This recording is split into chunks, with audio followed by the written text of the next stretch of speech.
guys, AilouPup here, and today I'm bringing to you a review of A Kiss of Shadows by Laurell Hamilton. A Kiss of Shadows follows Meredith Gentry, also known as Meredith Nicesis, Princess of the High Court of Fairy. In hiding as a human in Los Angeles, her aunt, Queen of the High Court of Fairy, decides that she wants Meredith back at court. And when she gets a hint of where her niece might be, she sends her assassin to bring her back. Which I'm still not entirely sure why she sends her assassin. Usually assassins are sent to kill, as far as I know.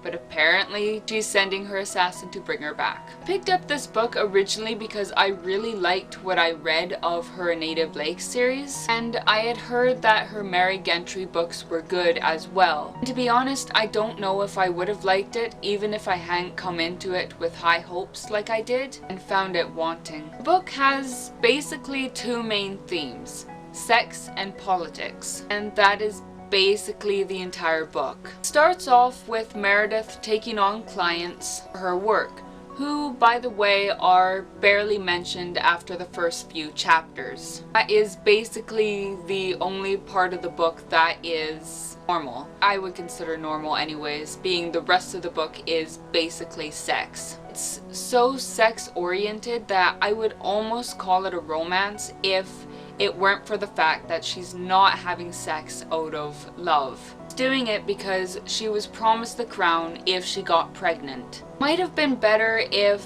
I actually liked any of the guys that she chose. Really, I went back and forth between liking them and disliking them. I just finally had to settle on I really didn't like them.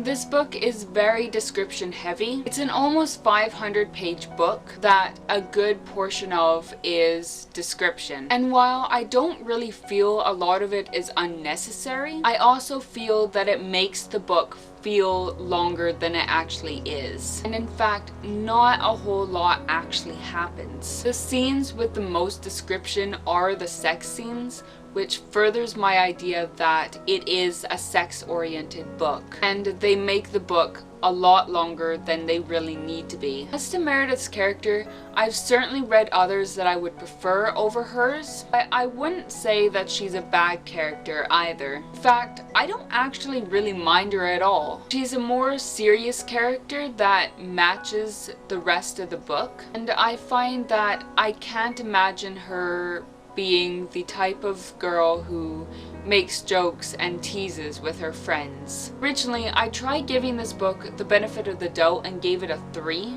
After talking and describing it to a friend of mine who hadn't read the book yet, I realized that I actually didn't feel that it was worth a 3 and gave it a 2 out of 5 instead. Thank you guys so much for watching, and don't forget to like, comment, and subscribe if you want to see more book-related videos from me.